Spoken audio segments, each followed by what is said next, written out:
కొరింథీయులకు రాసిన మొదటి పత్రిక 1వ అధ్యాయం 10వ వచనంలో, సోదరులారా, మీరందరూ ఏకభావముతో మాట్లాడవలననియు మీలో కక్షలు లేక ఏక మనసుతోనూ ఏక తాత్పర్యముతోనూ మీరు సన్నద్ధులై ఉండవలననియు మన ప్రభు అయిన యేసుక్రీస్తు పేరిట మిమ్మల్ని వేడుకొనుచున్నాను. ఈరోజు పౌలుంటే అలాగే రాసుండేవాడు. మీలో అందరూ ఏ కక్షలు లేకుండా ఏక మనస్కులై ఉండాలని, ఏకభావం కలిగిన వారిగా ఉండాలని యేసయ్య నామంలో ఆజ్ఞాపిస్తున్నాను.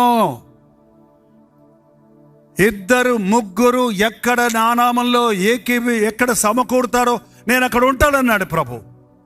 ఇద్దరు ముగ్గురు ఏకీభవించి భూమి మీద దేన్ని బంధిస్తారో అది పరలోకంలో బంధిస్తాడన్నాడు ప్రభు. కనీసం ఇద్దరు ఏక మనసుతో ఉండగలిగిన పరిస్థితి లేదా? ఇద్దరు ఆదాము హవ్వలు ఏక శరీరులుగా ఏక మనస్కులుగానే ఉన్నారండి. తినవద్దన్న ఫలము తినే వరకు వాడిలో భేదాలు లేవు.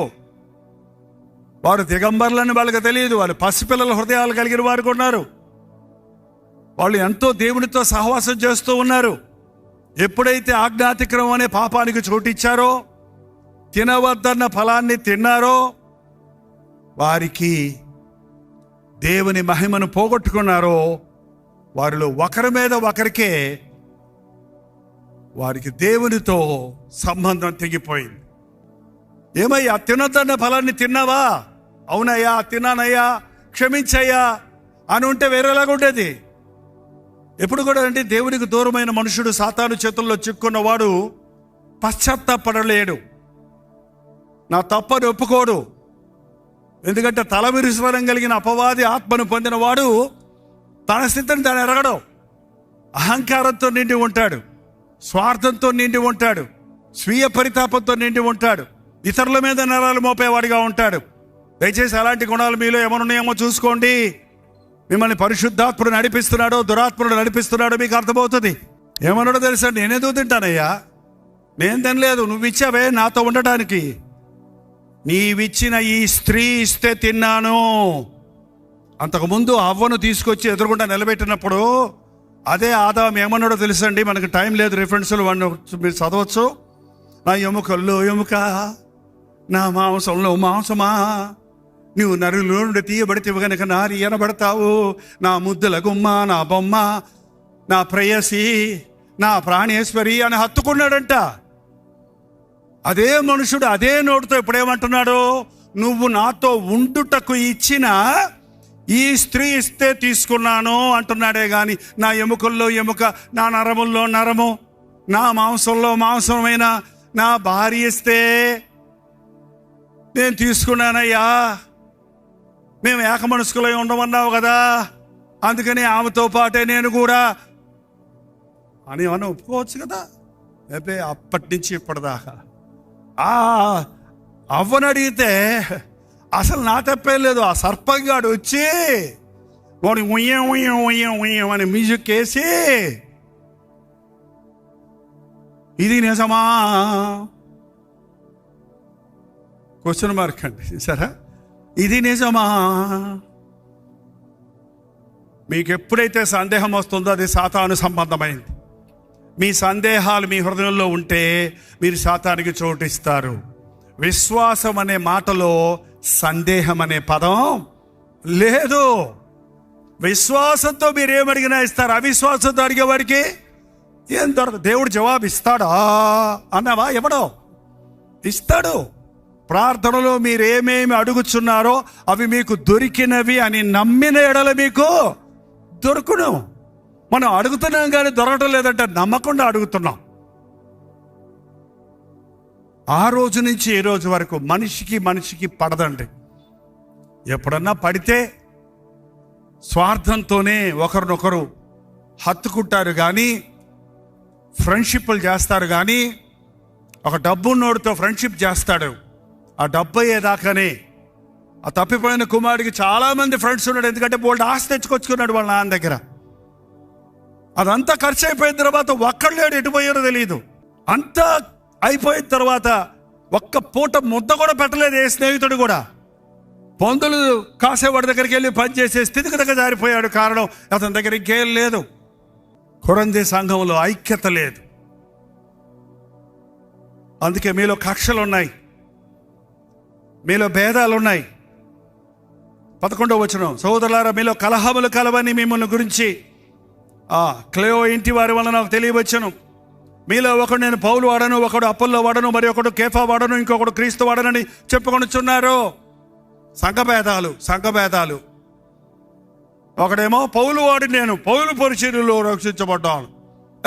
నేను కేఫా వాడిని. కేఫా అంటే ఎవరండి? కాఫీ కేఫ్ కాదు. కేఫా ఎవరండి? పేతురు.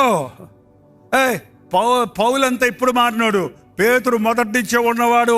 నీ మీద నేను నా పునాది వేస్తానని ప్రభు చెప్పాడు. ఆ సంఘానికి చెందిన వాళ్ళమేమో, మేము కేఫా వాళ్ళము, మేము పౌలు వారము, ఇంకొకళ్ళు అపోల్లో వాళ్ళము. అయ్యా వీళ్ళందరూ సువార్తికులు. అపోల్లో బైబిల్ జ్ఞాని, బైబిల్లోని సత్యాలు మర్మాలు చెప్పే ఆయన. మేము అపోల్లో అపోల్లో వంటి వేదశాస్త్రాలు బాగా ఎరిగిన వారిని వెంబడించేది మాది మరింత శ్రేష్టమైన సంఘము. ఇంకొకడు, బాబు ఈ పేర్లన్నీ వద్దు, అసలు నేను డైరెక్ట్గా క్రీస్తు, నేను రాత్రి మా ఇంటికి వచ్చాడు యేసు ప్రభు, నేను మాట్లాడాను. కొంతమంది భలే చెప్తారు. రాత్రి నాతో యేసు ప్రభు ఏం చెప్పాడంటే, మీ ఇంటికి రమ్మన్నాడమ్మా, ప్రార్థన చేయమన్నాడమ్మా, ఈ సంవత్సరం మీ ఇంటిని దేవుడు దీవిస్తాడనమ్మా, మీరు కానుకిస్తారని కూడా ప్రభు నాకు చెప్పాడమ్మా రాత్రి. ఆ చెప్పేది కూడా ప్రార్థనలో చెప్తారు, నోటితో చెప్పరు. ఏంటండి, ఈరోజు బోధకులకి మేము బైబిల్ ట్రైనింగ్ ముగించేశామండి. ఆది కాండము నుండి ప్రకటన గ్రంథం వరకు ముగించేశాం. కాబట్టి వీఆర్ ఫిట్ ఫర్ సర్వీస్ అంటున్నారు. బైబిల్ థియాలజీ కాదండి కావాల్సింది, వ్యక్తిగత అనుభవం ఉండాలి. నేను బైబిల్ ట్రైనింగ్ చేశాను చాలా సంవత్సరాలు, ఇంచుమించు 8-9 సంవత్సరాలు. బట్ నేను నేర్చుకున్న పాఠాలలో బైబిల్ కాలేజీలో లెక్చరర్స్ నేర్పించిన దానికంటే నా మోకాళ్ళ మీద ప్రార్థనలో నేను నేర్చుకున్న పాఠాలే నన్ను బతికిస్తున్నాయి. ఆయన చిత్తాన్ని నేను నా మోకాళ్ళ మీద వాక్యం చదువుతున్నప్పుడే ఎరిగాను, కానీ లెక్చర్స్ విన్నప్పుడు నాకు అర్థం కాలేదండి. చరిత్ర తెలిసింది, కొన్ని నెంబర్స్ తెలుస్తాయి, కొన్ని విషయాలు తెలుస్తాయి, ఎన్నో విషయాలు తెలుసుకుంటాం. కానీ దైవ జ్ఞానం అనేది దేవుని సందులో కనిపెట్టినప్పుడే పొందుకుంటాం. ఈ భేదాలు, రకరకాల భేదాలు. నేను క్రీస్తుకు చెందినవాడిని, మీకు అందరికంటే సుపీరియర్, మా సంఘం పెద్దదంటే మా సంఘం గొప్పది, మా పాస్టర్ గారు గొప్పవాడంటే మీ పాస్టర్ గారు గొప్పవాడు. అదే లోకంలో పొలిటికల్గా అలా చూస్తున్నామండి మనం. అదే వ్యవస్థ ఈ రోజున సంఘాలలో చూస్తున్నప్పుడు, క్రీస్తు విభజించబడి ఉన్నాడా? పౌలు అంటున్నాడు, క్రీస్తు విభజించబడి ఉన్నాడా? పౌలు మీ కొరకు సిలువ వేయబడ్డాడా? పౌలు నామంలో మీరేమన్నా బాప్తీసం పొందారా? ఎవరు వాక్యం చెప్పినా ఆ వాక్యం దేవునిది కదా. ఎవరు ప్రార్థన చేసినా అది ఆయన నామములో చేసిన ప్రార్థన వలన కదా. ఒక వ్యక్తిని దేవుడు మన జీవితాల్లో వాడుకున్నాడు, ఆయన కృతజ్ఞత కలిగి ఉండొచ్చు మనం. కానీ మనల్ని రక్షించిన వారు ఎవరండి? ప్రభువే. ఈ రోజుల్లో చాలా మంది జీవితాల్లో ప్రభువుని నమ్ముకుంటే ఏదో పెద్ద త్యాగం చేశామనుకుంటున్నారు. మీకు అది ఎంత భాగ్యం అనేది గుర్తించడం లేదు.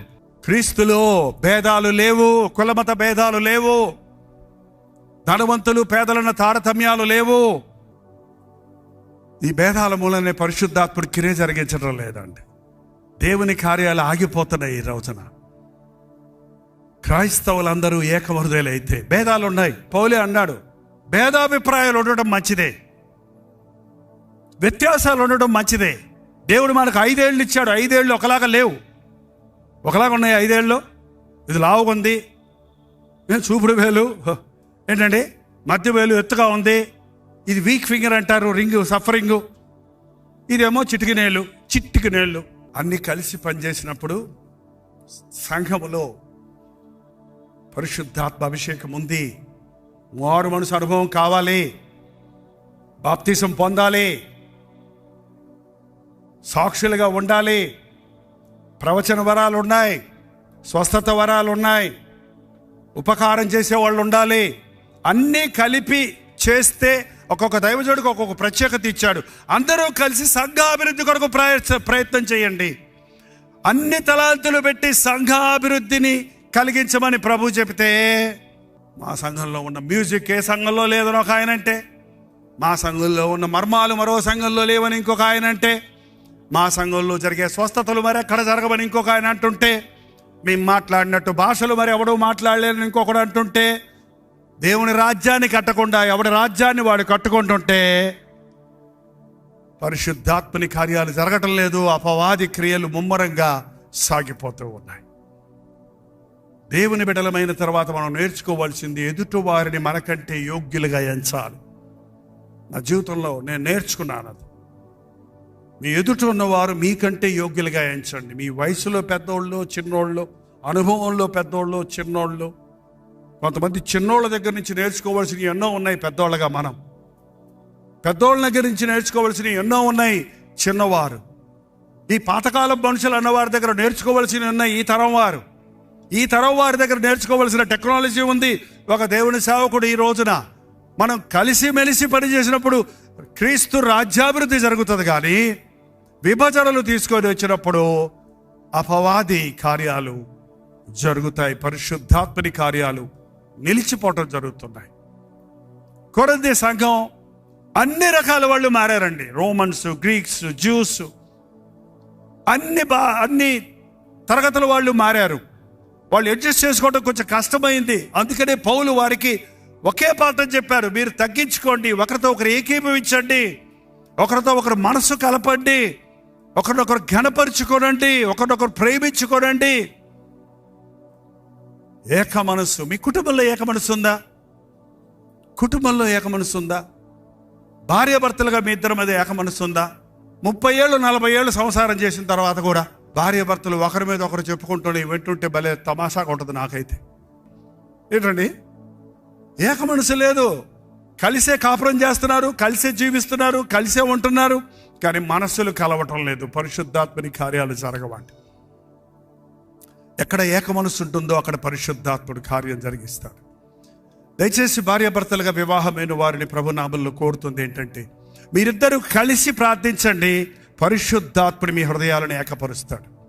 మీరు నిజంగా మీ బిడ్డల క్షేమాన్ని కోరితే, మీ బిడ్డల అభివృద్ధిని ఆశిస్తే, మీ బిడ్డలు లోకంలో దేవుని దృష్టిలో గొప్పవారు వాళ్ళని ఆశిస్తే, భార్యాభర్తలుగా మీరు ప్రార్థించటం వాటి ప్రభావం మీ బిడ్డల మీద ఉంటుంది. భార్యాభర్తలే ఒకరితో ఒకరు ఏక మనసు లేనప్పుడు ఆ కుటుంబంలోనే ఐక్యత ఉండదు, ఆ పిల్లల మధ్య ఐక్యత ఉండదు, అన్నదమ్ముల అక్కచెల్లెల మధ్య ఐక్యత ఉండదు. కుటుంబాలు అందుకే విచ్ఛిన్నం అయిపోతున్నాయి. పౌలు ఈ సంఘాన్ని హెచ్చరిస్తూ ఎలాగూ కలిసి ఉండాలి, మనందరము దేవుని జత పని వారిమి. ఒక్కొక్క అధ్యాయంలో చూసుకుంటూ పోతే నేను ఇవన్నీ కవర్ చేయలేను, కానీ మనమందరం దేవుని జత పని వారిమి. నేను నాటాను, అపోల్లో నీళ్లు పోశాడు, అభివృద్ధి కలుగజేయవాడెవరు? దేవుడే. చూడండి, ఒక్క మనిషి రక్షించబడ్డాడంటే అతని రక్షణకు దేవుడు అనేకుల్ని వాడుకుంటాడండి. ఎవరో ఒకరు మందిరానికి తీసుకొచ్చారు, ఎవరో ఒకరు పలకరించారు, ఎవరో ఒకరు పాట పాడారు, ఎవరో ఒకరు వాక్యం చెప్పారు, మరొకరు ప్రార్థనలు నడిపించారు, మరొకరు కౌన్సిలింగ్ ఇచ్చాడు. చివరికి అతడు రక్షించబడి గొప్ప విశ్వాస అయ్యాడు. దీనికి కారణం ఎవరు? ఆ పాస్టర్ గారు మాత్రమేనా అంటే మనం అనుకోవచ్చు, కానీ దేవుడు ఎంతో మందిని వాడుకున్నాడు. ఐక్యత లేకపోతే మీ సంఘములో, ఐక్యత లేకపోతే నీ కుటుంబంలో, ఈరోజు పరిశుద్ధాత్ముడు మిమ్మల్ని ఒప్పిస్తుండగా మీరు భేదాభిప్రాయాల నుండి విడిపించబడినట్లుగా పశ్చాత్తాపడండి. 5వ అధ్యాయంలోకి వెళ్తే, విశ్వాసుల మధ్యలో జారత్వం ఉందని వింటున్నాను. అది కాదండి, యేసుక్రీస్తుని ఎరిగామని, రక్షించబడ్డామని, దేవుని బిడ్డలమని చెప్పే మనం ఈ వ్యభిచార తరములో ఉన్న ఈ తరము వారితో మనం వేరై ప్రత్యేకంగా ఉండడానికి బదులు ఈ లోక వేష భాషలు అనుసరిస్తూ ఉంటే, లైంగిక కార్యాలకు చోటిస్తుంటే, కామాతురతకు చోటిస్తుంటే, కామ సంబంధమైన కథలు పాటలు వినేవారిగా చూసేవారిగా ఉంటుంటే జారత్వము కాదా? వ్యభిచారము కాదా? వ్యభిచారము చేయవద్దన్న మాట మీరు విన్నారు కదా. నేను మీతో చెప్పినదేమనగా, ఒక స్త్రీని మోహపు చూపుతో చూచువాడు అప్పుడే తను హృదయంలో వ్యభిచారం చేస్తున్నాడు. యేసుక్రీస్తుని ఎరిగిన వాడు తన శరీరము దేవాలయం అని ఎరగాలి. అదే పౌలు అంటున్నాడు ఈ కొరింథీ సంఘంలోనే. మీరు దేవుని ఆలయమై ఉన్నారని మీరు ఎరగరా? ఎవడైనా దేవుని ఆలయాన్ని పాడు చేస్తే నేను వాడిని పాడు చేస్తాను. దేవుని ఆలయం పరిశుద్ధం. రక్షించబడ్డావనే నీవు లోకముతో పాపముతో చేరకుండా నీ శరీరాన్ని ఘనతయందు పరిశుద్ధతయందు నీ ఘటాన్ని కాపాడుకోవాలి. ఎంతమంది క్రైస్తవులు హృదయ శుద్ధిని ప్రేమించేవారిగా ఉన్నారు? ఎంతమంది విశ్వాసులని చెప్పబడేవారు ఈ లోక సంబంధమైన, కామ సంబంధమైన, శారీర సంబంధమైన కార్యాలకు దూరంగా ఉన్నారు? కొరంథీ సంఘం ఆరితేరిన విశ్వాసులు అంటూనే ఉన్నారు, మాకు వాక్యం తెలుసు అన్నారు, మాకు కేఫా తెలుసు, మాకు అపోల్లో తెలుసు, మాకు పౌలు తెలుసు, మాకు క్రీస్తు తెలుసు అంటూనే ఈ శారీర సంబంధమైన కార్యాలలో ఐక్యత లేని వారిగా, విశ్వాసము లేని వారిగా, పరిశుద్ధతను ప్రేమించని వారిగా ఉండడం చూస్తున్నాం. 6వ అధ్యాయంలోకి వచ్చేటప్పటికీ, ఏమయ్యా మీరు ఒకళ్ళ మీద ఒకళ్ళు ఇలా కేసులు పెట్టుకుంటారేంటి? విశ్వాసులు ఒకడి మీద ఒకడు పోలీస్ స్టేషన్కి వెళ్ళటం ఏంటి? విశ్వాసులు తగాదాలు పడి కోర్టులకు వెళ్ళటం ఏంటి? దేవుని బిడ్డలకు న్యాయం తీర్చడానికి అన్యుడు తీర్పు తీర్చడం ఏంటి? అయ్యో అయ్యో అయ్యో, కోర్టుకి వెళ్ళకండి. ఒక క్రైస్తవుడు పోలీస్ స్టేషన్కి వెళ్ళాల్సిన అవసరం లేదు. ఒక క్రైస్తవుడు కోర్టులో మెట్టులు ఎక్కాల్సిన అవసరం లేదు. మన న్యాయాధిపతి ఎవరండి? లంచం పుచ్చుకోనివాడు, పక్షపాతం లేనివాడు. న్యాయం నీ పక్షంలో ఉంటే ప్రభు నీ పక్షంలో ఉన్నాడు. అన్యాయముగా విడిచిపెట్టిన, ఎవరి కాలంలో విడిచిపెట్టిన భార్య నిమిత్తమై ప్రభు ఉత్తరవాదిగా ఉంటాడన్నాడు. నీ వ్యాజ్యం ప్రభు నీ కోసం నీ పక్షంలో ఉండి వాదిస్తాడమ్మా. నువ్వు కోర్టుకు వెళ్ళి గొడవ పెట్టుకోవాల్సిన అవసరం లేదు. మనం లోకానికి తీర్పు తీర్చే స్థాయిలో ఉండాలని దేవుడు కోరుతుంటే మనం లోకస్తుల ద్వారా తీర్పు తీర్చుకుంటున్నాం ఏంటి? ఈ సోషల్ మీడియా వచ్చిన తర్వాత క్రైస్తవుల్ని విమర్శించేవారు, బోధకుల్ని విమర్శించేవారు కుప్పలు తెప్పలైపోతున్నారండి. ఎంత అసభ్యంగా ఒక సేవకుడు మరొక సేవకుడిని విమర్శించుకోవటం, మన కన్నును మనమే పొడుచుకోవటం అనేది సర్వసాధారణమైపోతుంది. ఇవి అపవాది క్రియలు అనేది మనం గుర్తించడం లేదు.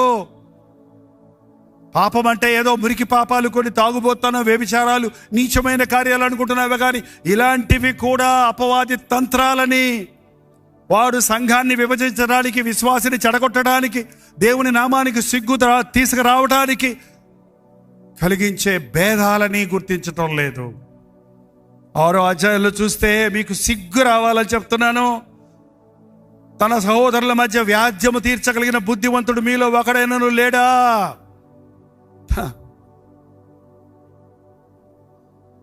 ఎందుకు తీర్చరు? ఇప్పుడు క్రైస్తవులే తీర్పు తీరుస్తున్నాడు. ఎందులో తెలుసా? సోషల్ మీడియాలో. సోషల్ మీడియాలోకి ఎందుకు వెళ్తావు? ఓ పాస్టర్ గారి విషయంలో నువ్వు ఏదైనా అడగాలంటే నేరుగా పాస్టర్ గారి దగ్గరికి వెళ్ళు. మళ్ళీ పక్క ఊరందరికీ చెప్పటం ఎందుకు దాని గురించి? అయ్యయ్యో, ఈరోజు క్రైస్తవులు రంగులు మారుస్తున్నారండి.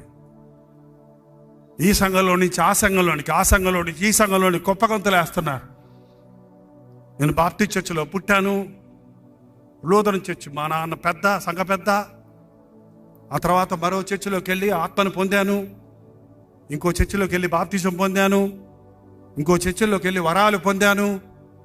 ఇప్పుడు నేను గాలికి తిరుగుతున్నాను. మరి ఇంకంతే. ఒక కాపరి లేడు నీకు, ఒక అజమాయిషి లేదు నీకు, ఒక నాయకుడు లేడు నీకు.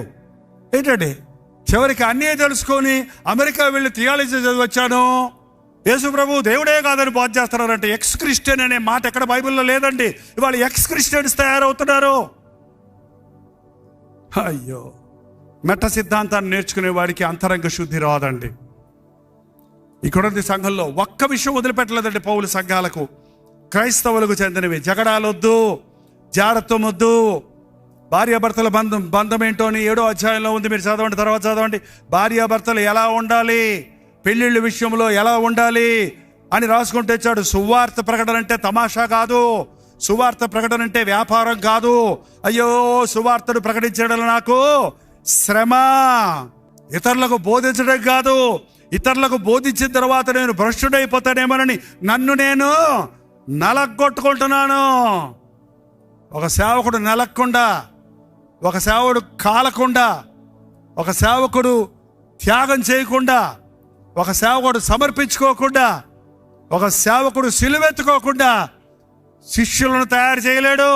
పౌలు చెప్తున్నాడు, నిజమైన క్రైస్తవ సేవ అంటే కన్నీరు, పోరాటం, యుద్ధం, అపవాదితో యుద్ధం, ఇలా చెప్పుకుంటూ పోతే ప్రభు బల్ల గురించి చెప్తున్నాడు. చాలామంది ప్రభు బల్ల ఒక ఆచారం అయిపోయిందండి. వాళ్ళ ప్రభు బల్లను ఎంత జాగ్రత్తగా చేయాలో, ఎంత కృతజ్ఞతతో చేయాలో, నన్ను జ్ఞాపకము చేసుకున్నటకు దీన్ని చేయుడు అన్నాడు ప్రభు.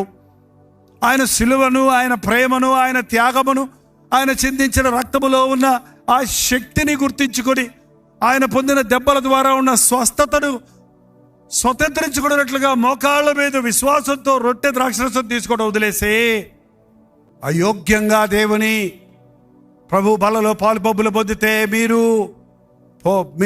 పరీక్షించుకోకుండా పొందితే మీరు అందుకే చాలామంది రోగిగ్రస్తులు అయి ఉన్నారు. తను తాను పరీక్షించుకోకపోతే మీరు క్రీస్తుని రక్తము నిమిత్తమై దోషులు అవుతారు. 11వ అధ్యాయంలో ఉంది కొరింథీయులకు రాసిన పత్రికలో. ఒక్కొక్క విషయం చూస్తే, ఇవాళ సంఘ పరిస్థితులు చూస్తే చాలా చోట్ల ఇలాంటి విభజనలు చూస్తున్నాం. సంఘం అనేది ఐక్యత కలిగి ఉండాలి. సంఘ సభ్యులందరూ, విశ్వాసులందరూ ఏకమనస్కులై ఉండాలి. చాలామంది ఏమనుకుంటారంటే పాస్టర్ గారు కాబట్టి పర్ఫెక్ట్గా ఉండాలి, మేము ఎలాగున్నా పర్వాలేదు, నువ్వు పాస్టర్ కదా అంటారు. అట్లా లేదు బైబిల్లో. పాస్టర్ అవని, సంఘ పెద్దవని, విశ్వాసవని ప్రతి ఒక్కడు పరిశుద్ధుడిగా ఉండాలి. పరిశుద్ధత లేకుండా దేవునికి ఇష్టడై ఉండుట అసాధ్యము. నీకో బైబిల్, నాకో బైబిల్ కాదు. బోధ వినేవాడు ఎలా ఉండాలనుకుంటున్నావో బోధించేవాడు నువ్వు అలా ఉండాలి.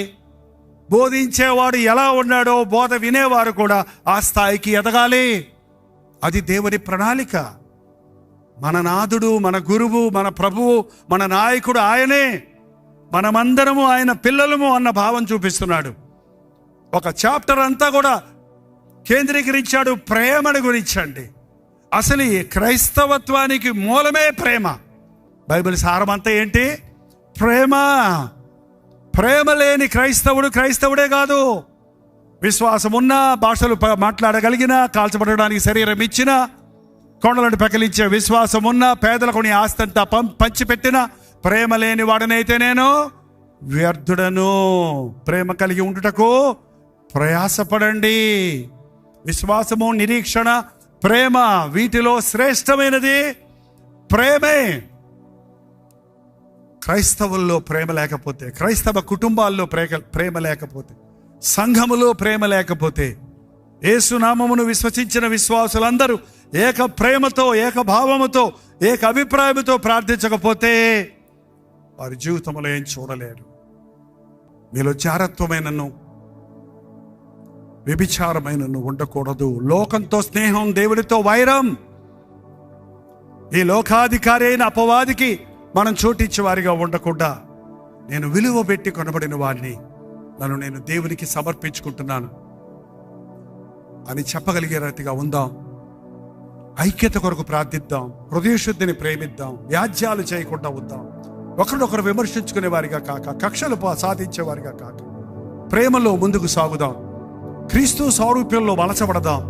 దేవుని నామానికి మహిమ వచ్చేటట్టుగా ఒక చిన్న ఉజ్జీవం ఈ గ్రౌండ్లో ఈ రోజున రగులుకుంటే, ఇది ప్రపంచవ్యాప్తముగా దేవుడు రగులుకునేటట్టు చేయగలిగే దేవుడిగా ఉన్నాడు. దేవా, నీ అగ్నిని పంపించు, మమ్మల్ని వెలిగించు అని ప్రార్థన చేద్దాం. ప్రార్థన. ఆరాధ్య దైవమా, నా సర్వమా, ఆ మహిమ వీడినా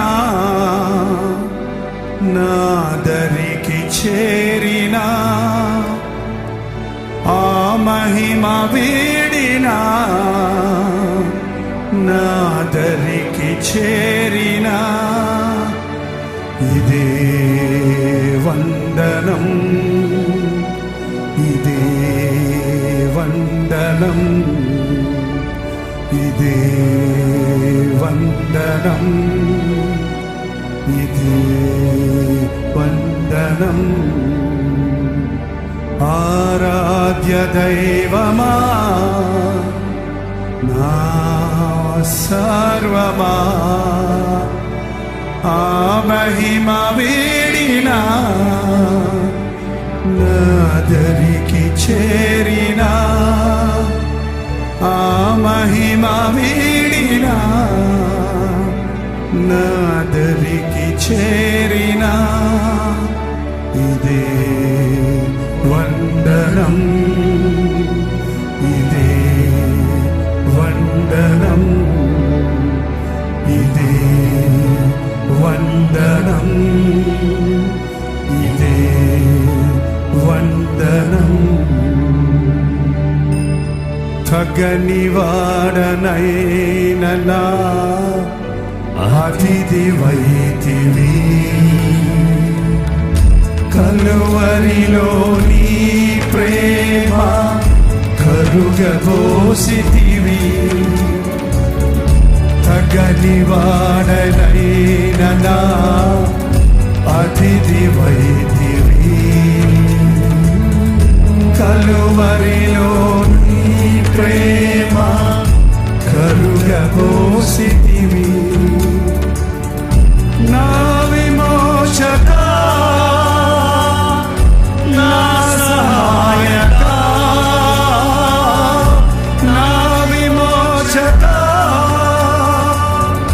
నా సహాయక, నా హృదయ సీమనేలే యేసు నాయక, నా హృదయ సీమనేలే యేసు నాయక. ఇదే వందనం. అందరూ వందనాలు చెప్దాం. ఇదే వందనం. ఎక్కడో ఉన్న నన్ను పిలిచి ఎంత గొప్ప రక్షణ ఇచ్చావయ్యా, ఎందరికో లేని భాగ్యం నాకు ఇచ్చావయ్యా, నీ సువార్తను వినే భాగ్యం నాకు ఇచ్చావయ్యా, క్రైస్తవుని చెప్పుకునే ధన్యత నాకు ఇచ్చావయ్యా.